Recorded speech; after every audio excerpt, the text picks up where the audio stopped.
making people say, "Oh my!" And when he's sitting in the bath, it takes him down a different path. It doesn't take him very long, so that we can sing our song, 'cause he's a...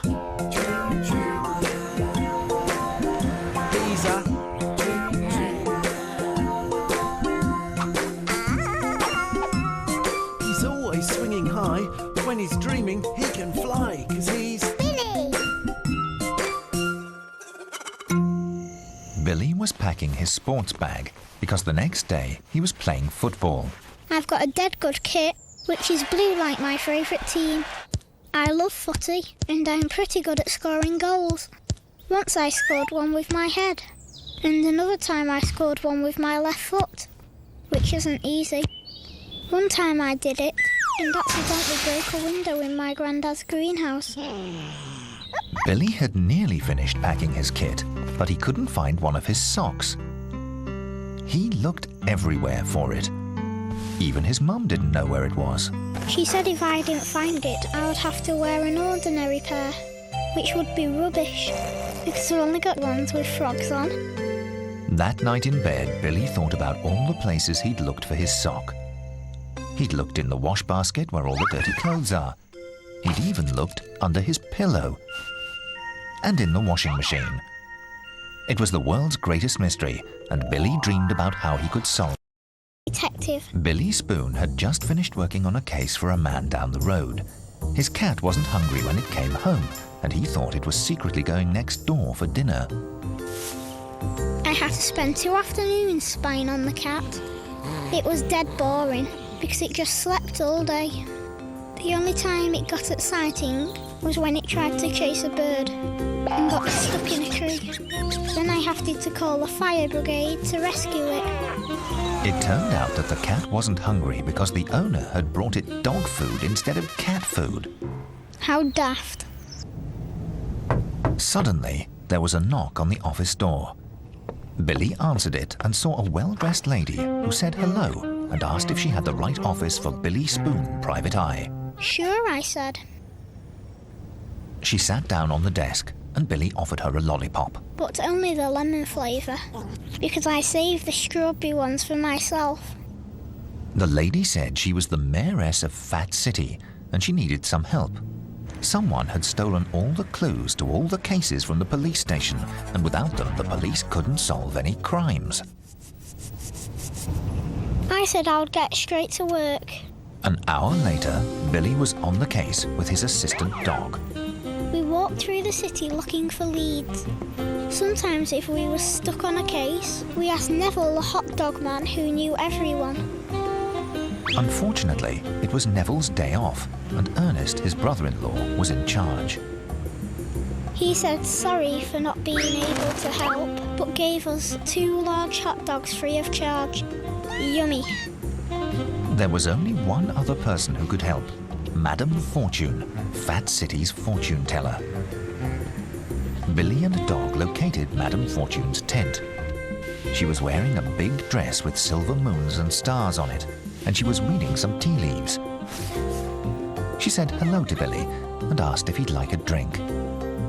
She made me a cup of tea and gave Dog a biscuit. She asked me what I was doing today, which I thought was a bit daft, because she was supposed to know the future and everything. Billy told her all about the missing clues and asked if she could help. Madame Fortune looked into her crystal ball. Eventually, Madame Fortune told Billy she was getting the smell of boiled cabbage and a picture of one footprint. I wondered what it all meant. So did Dog, who wanted another biscuit. Madame Fortune told Billy he should be looking for a man with one shoe and smelly feet. After more tea and biscuits, I had 5 and it wasn't even tea time. We set off again in search of clues. It was starting to get dark and Billy and Dog were a bit scared.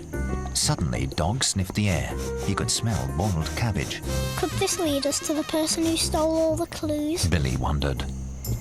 Billy followed Dog down a dark alley until they came to an open door. Maybe it was the thieves' hideout. Dog poked his nose through and went inside. Billy and Dog found themselves surrounded by chefs in a busy kitchen. This doesn't look like a thieves' hideout, said Billy. Suddenly, a giant chef loomed large. And what do you two think you are doing in my kitchen? I'm sorry, I said. We made a mistake.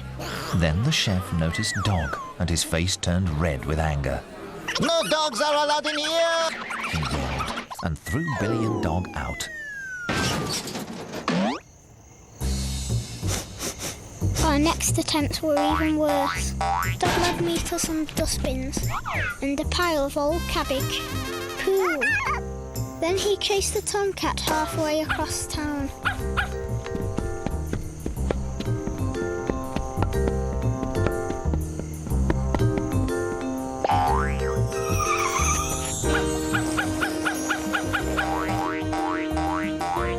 Then, to make matters worse, Billy realized they were lost. Oh no! Billy decided to ask a policeman for directions, but unfortunately, he wasn't much use. I'm sorry, He said, I haven't a clue. I had enough and I was about to give up when the policeman noticed a funny smell. Can you smell boiled cabbage? he said. I sniffed the air. The policeman was right. Then they heard a strange tap, tap, tap sound. The policeman shone his torch down an alley, and at the other end was a suspicious-looking person with only one shoe on. A one-shoed man, I whispered to Dog. Quick, let's go after him. Billy and Dog ran down the alley, followed by the policeman. The smell of boiled cabbage grew stronger, and the one-shoed person ran into an old building. There was a sign on the door. Melvin Mallet. Melvin Mallet, I said. I've heard of him. A big staircase went all the way up to the 4th floor and room 8. Billy rang the doorbell and waited. Soon, a short, bald man with one shoe answered. The smell of boiled cabbage was really strong and it smelled worse than anything ever, even school dinners. Oh no, the police! I've been rumbled! Shouted the man, and he slammed the door. Obviously, we found our man. Quickly, we opened the door and ran inside. We found Melvin hiding behind a cabinet. I'm sorry. Moaned Melvin. I didn't mean to steal the clothes, I just borrowed them for a bit. What for? Asked the policeman. I could explain that one. I had it all worked out. Melvin Mallet used to be a very famous private eye. Unfortunately, he never changed his socks. Soon his feet became so smelly, people stopped asking him to solve their cases. Without the work, Melvin had to sell one of his shoes to pay the rent. That's why he stole all the clues. If he solved the crimes, people might want him to investigate their mistress again. It was a sad story. Melvin wasn't a bad man, just a bit pongy. When Billy returned the clues to the mayoress and told her the story, she said she wouldn't send Melvin to jail. Anyway, she wasn't too sure if the other prisoners would be able to stand the smell. After that, I bought Melvin a clean pair of socks and let him work with me. Everything was back to normal.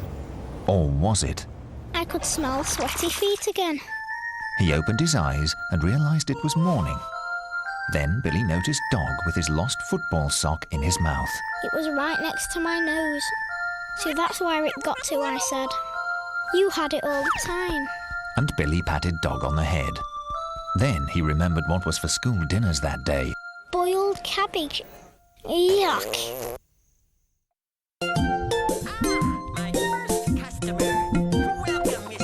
Next on Tiny Pop, 2B opens a pet store in 2B and Binu. Pal to cheer you up? Then you've come to the right place. Now, let's go.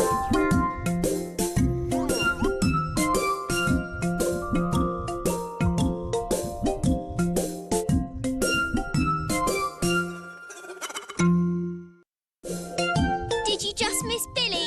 Don't forget, you can catch it again on Tiny Pop Plus One, Sky Guide 625. Wakey, wakey, you're watching Tiny Pop. Tiny Pop.